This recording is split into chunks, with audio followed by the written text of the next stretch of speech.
Empire.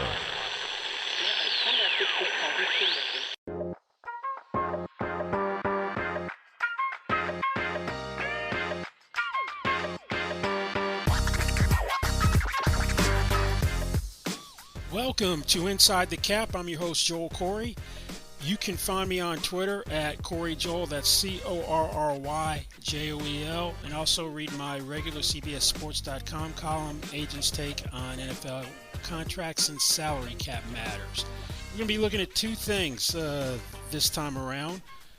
Putting the blockbuster TJ Watt contract extension into context, and also taking a look at how the Tampa Bay Buccaneers kept the band together in their quest to become the first team to repeat as Super Bowl champions since the 2003-4 New England Patriots.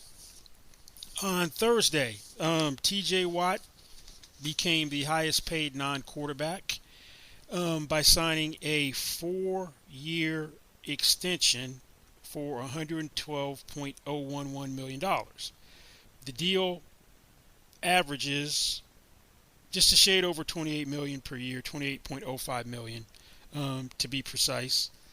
That was expected that TJ Watt would become the highest paid non-quarterback in the NFL. That's not where this deal is groundbreaking.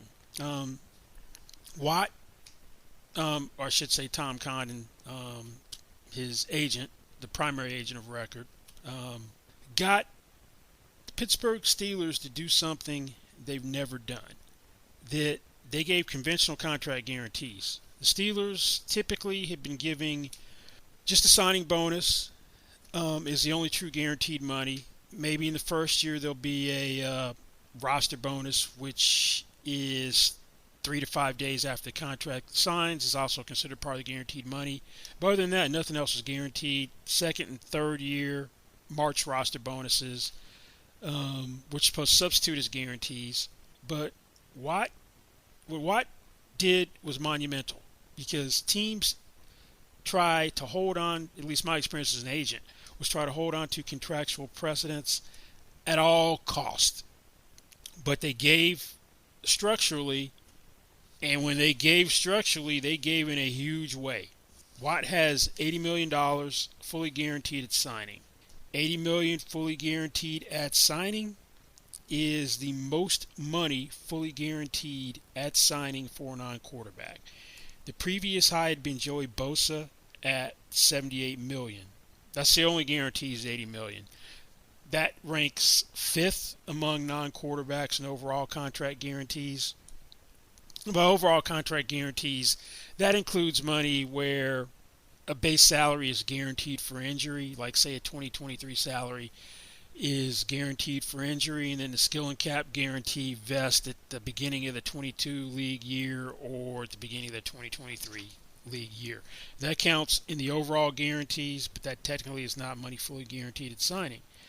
Among what is considered overall guarantees, TJ Watt is fifth. Joey Bosa has $102 million, Myles Garrett $100, Khalil Mack $90, Aaron Donald $86.92 million. So he's fifth. Now, he's got a $35 million signing bonus in this deal, and Watt's base salary is dropping down to $1 million. One thing they did have to add in, so he's not in a worse place by doing the extension than had he played out on his $10.098 million fifth-year option. He was eligible for that extra game check under the CBA because the fifth-year option predates the fact he was going to have it exercised, predates, even though the ratification of the CBA. So they add in a 17th game roster bonus. If he's on the roster for the 17th game this year, he gets $593,471. That will be a cap charge. If it had been left in the fifth-year option, it qualifies as benefits, not a cap charge. That's not considered a part of the new money in this contract, since it was something that is keeping him from being put in a worse position than doing nothing. Now, the signing bonus isn't all payable in a lump sum. That rarely happens, but Watt's getting $10 million of a signing bonus paid within 10 days of execution of the contract. Another $15 million is paid in equal installments over the course of the 2021 regular season, and another $10 million, the final $10 million, on May 31st, 2022. But $35 million signing bonus is tied for the second biggest signing bonus for a non-quarterback. Aaron Donald still has the record at $40 million. Joey Bosa is who's tied at second at $35 million. Khalil Mack is third with $34 million. Had the Steelers stuck with their conventional contract structure, no guarantees beyond the signing bonus or roster bonus in the first year, that Aaron Donald record would have had to have fallen as an accommodation. Obviously, highest average per year for a non-quarterback. From a cash flow standpoint, and cash flow is a little bit different. It looks at how you get the money, and that ends up takes into account what you were already scheduled to make. So from a cash flow standpoint for non-quarterbacks, TJ Watt's $80 million is the most. Joey Bosa is second at $78 million. Khalil Mack is third at $73.7 million. 3-year cash flow. So also looking at first 3 new years, that's only new money. So the money through the first 3 new years for Watt would be money, since we're in 2021, his new money through 2024. And usually teams will look at contracts in 3-year snapshots, and you thinking, well, he'll play the first 3, at most the first 3 new years on the deal. That's not necessarily always true, but that's typically what things are done. He's got $90.961 million, which works out to an average of $30,320,333 with the first 3 new years.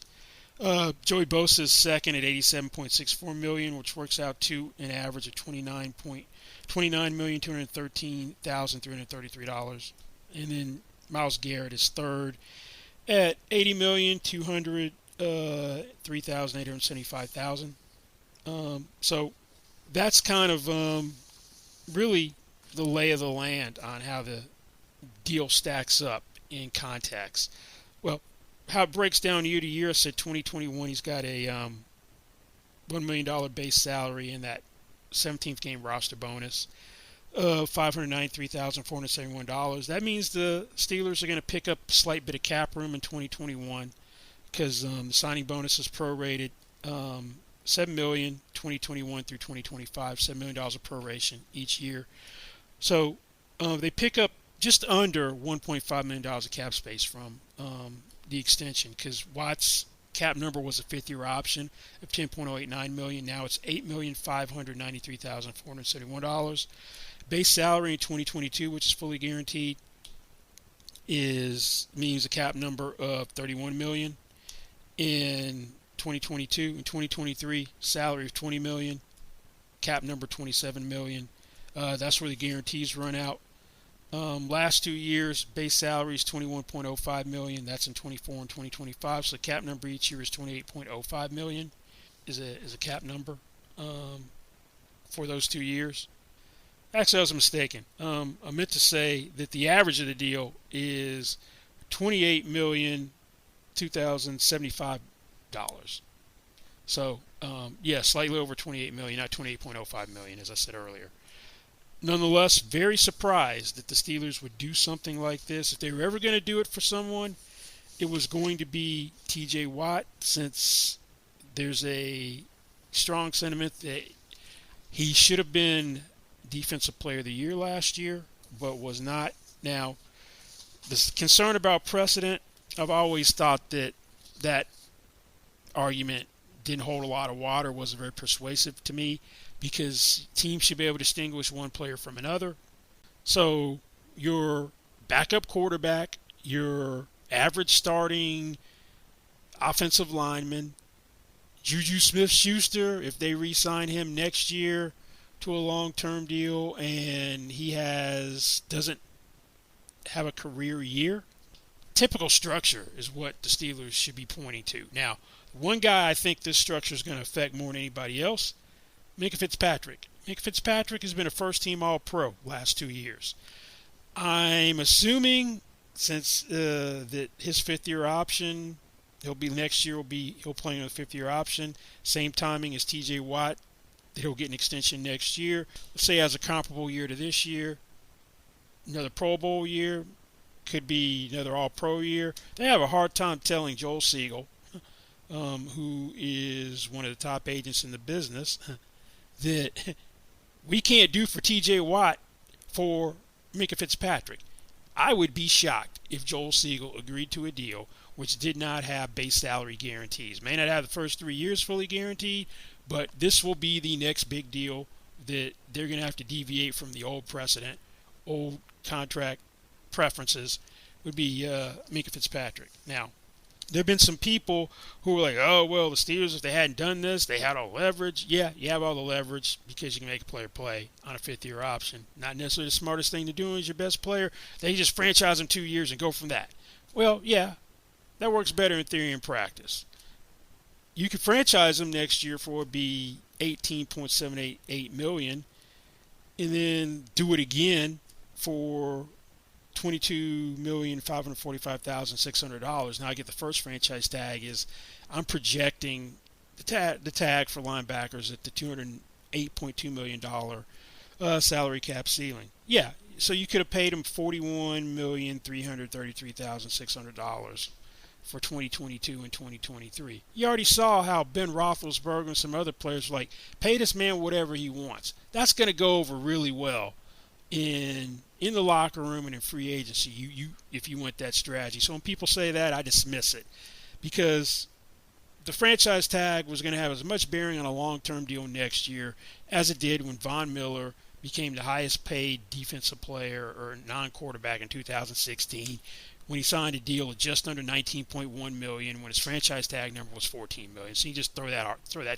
out of the window. Now, one guy who should be paying attention to this deal from another team, and there are 3 teams which have had this antiquated convention that we don't do anything but signing bonuses in terms of guaranteed money, have been the Steelers, Cincinnati Bengals, Green Bay Packers. Green Bay Packers have made one exception. Aaron Rodgers, conventional guarantees. Steelers made a slight exception with Ben Roethlisberger, injury guarantees only, not true salary guarantees, no skill and cap guarantees, just injury guarantees that never end up coming into play. So the one guy I'm talking about in Green Bay, Davante Adams. Davante Adams wanted to be the highest paid receiver, which still is DeAndre Hopkins at $27.25 million per year. By all accounts, the Packers have been looking at that as a market anomaly. Because next is Julio Jones at $22 million per year. The thing is, if you're going to negotiate a contract off of new money, and the new money is how these things are negotiated, if you're going to look at new money, if DeAndre Hopkins had come in at $22.5 million per year, they'd be okay, fine. You can't take a deal you don't like and take it out of the marketplace. Now, if I'm Davante Adams, my position is I want to be the highest paid non-quarterback. You can't make the same argument with the T.J. Watt deal that it's a market anomaly. When we're talking how much he moved the market relative to what positional market, and I'm talking pass rushers when I say positional market for T.J. Watt, we're talking a 3.71% increase from Joey Bosa. So you're not talking like what the DeAndre Hopkins move is like 23.86%. So that's the one guy I think who should be paying attention to this deal and going, you know what? I want to be the highest paid non-quarterback. And I also want you to break the convention for me that the Steelers did for T.J. Watt. And if you can't break the convention, you got to structure this contract so player-friendly for me, front-loaded, and I want $30 million per year. That's just me. That's what I'd be asking for. Won't get it, but that would be the tact I would take. Now, one thing the Steelers also did in this Watt contract structurally, which is surprising, since they gave on the guarantees, something they haven't done before, I thought that the rest of the structure might be more backloaded than it is, but it's a pretty strong structure. considering that they went to guarantees they haven't done before. Watt, through the first new year, 2022, in terms of percentage of new money, that's something I've always looked at. When I was an agent, when I was trying to see how I'd want a deal structured, I would look at the percentage of new money through each respective year. And he's at 44.6 after the first new year, 62.4 after the second new year, 81.2 after the third new year. That's pretty strong, and kind of as a reference point for other stuff, like before Dak Prescott signed, I was kind of trying to project what a Dak Prescott contract would look like. I would look at the percentages for the quarterbacks who'd signed 4-year extensions or 4-year deals. So that was like Deshaun Watson, Russell Wilson, Aaron Rodgers, Jared Goff, Carson Wentz, those guys. And now Prescott got done. So if you look at the composite of those 6 players, the new money percentages are very comparable. The composite of those 6 guys, the new money percentage is 44% after the first new year, 61% after the second new year, 80.2 after the third new year. So not only did TJ Watt get the Steelers to do something historical, breaking their precedent, coming into the 21st century in terms of contract structure with the conventional base salary guarantees.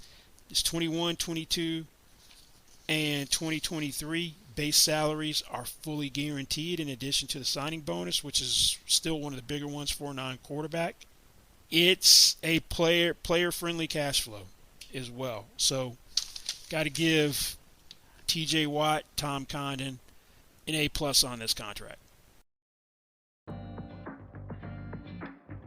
The Tampa Bay Buccaneers got off to a good start in trying to defend their championship in the season opener Thursday night for 31-29 victory over the Dallas Cowboys when Ryan Suckup hit a 36-yard field goal with 2 seconds remaining in the game after Tom Brady engineered a come from behind drive to put him in position to kick the field goal.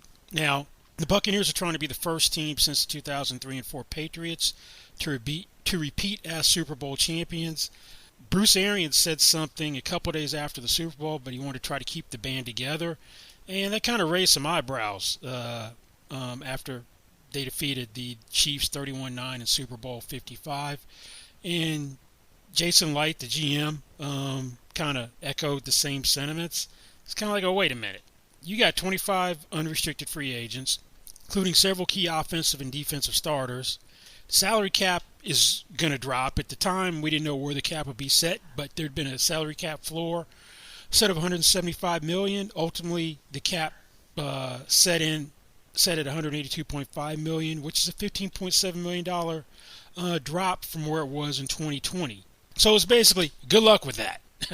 Now, Tampa was able to do something which is unprecedented in the salary cap era.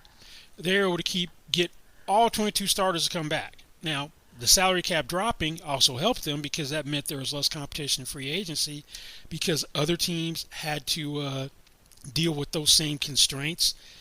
So you didn't have the same phenomenon that typically happens with Super Bowl teams that other teams raid Super Bowl champion in free agency. That's how it typically has been since the inception of the salary cap. Now, the Buccaneers, once the cap was set, basically had about $9.8 million of cap space. So how are you going to get all this to work? So it was, to me, it was a daunting task to try to keep the band together and get everybody to come back. Now, the first major decision was who gets franchise tag?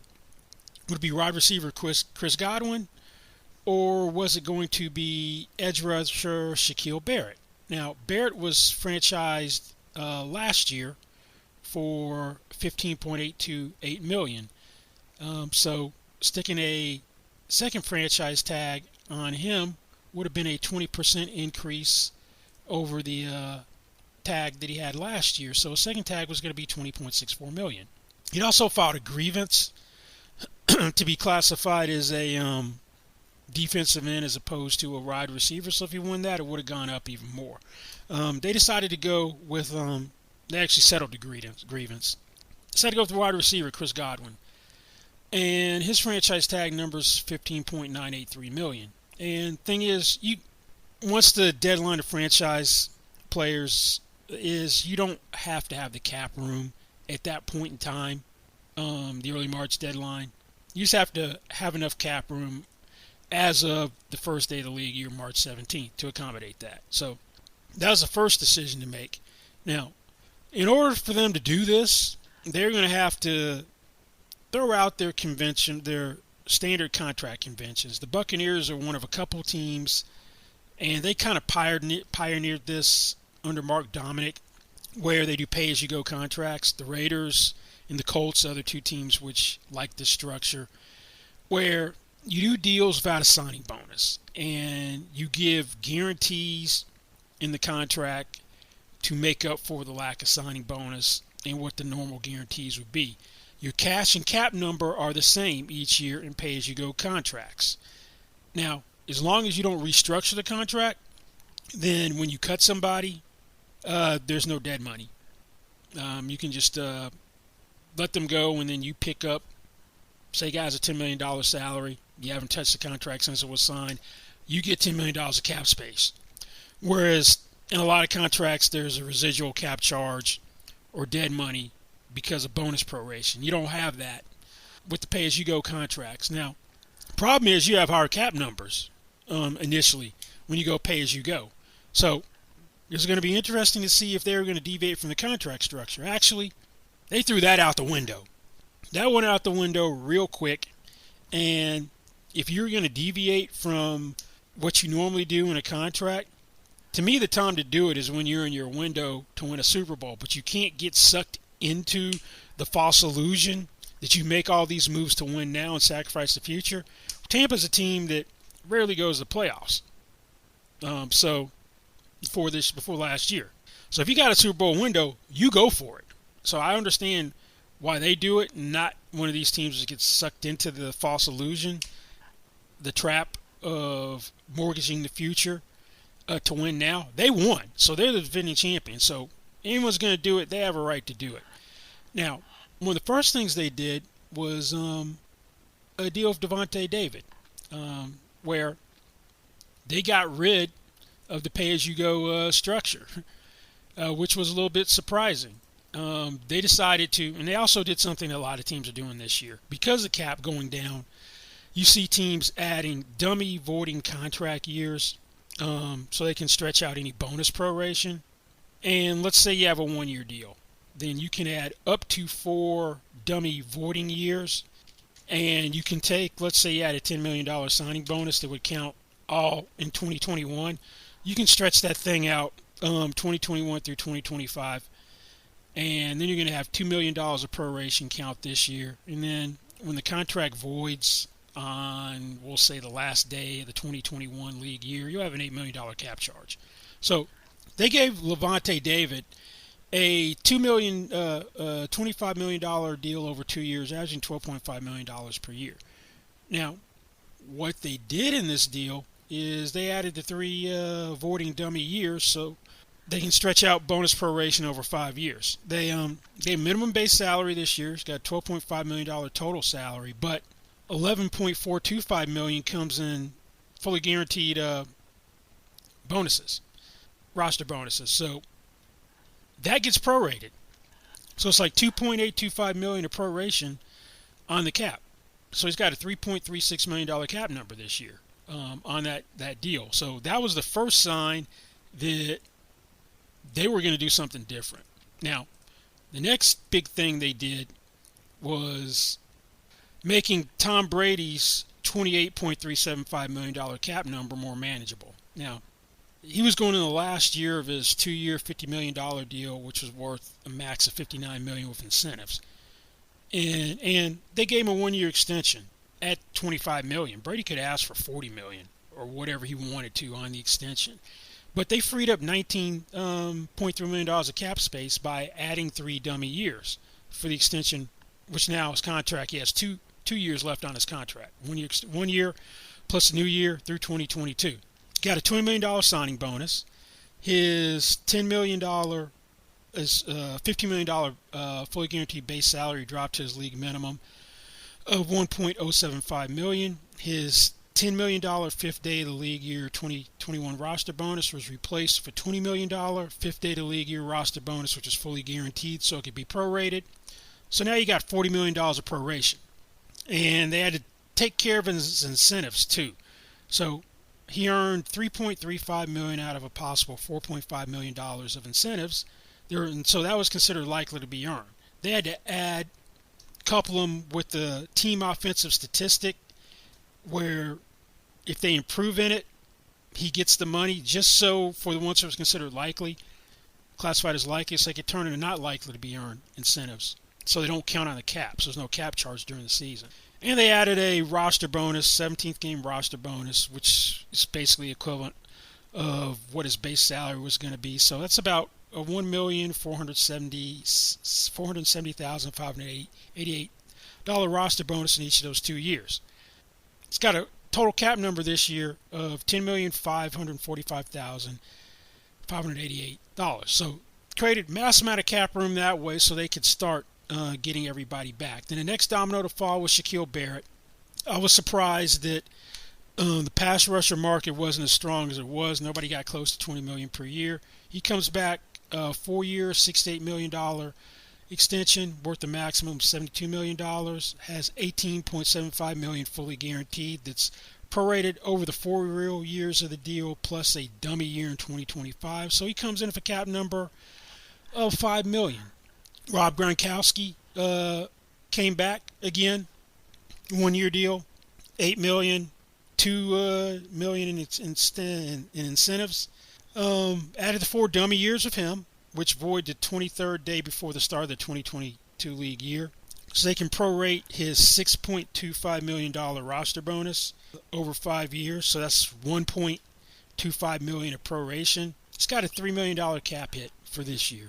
They also found other cap room by doing an extension, 2-year extension for Donovan Smith running through the 2023 season.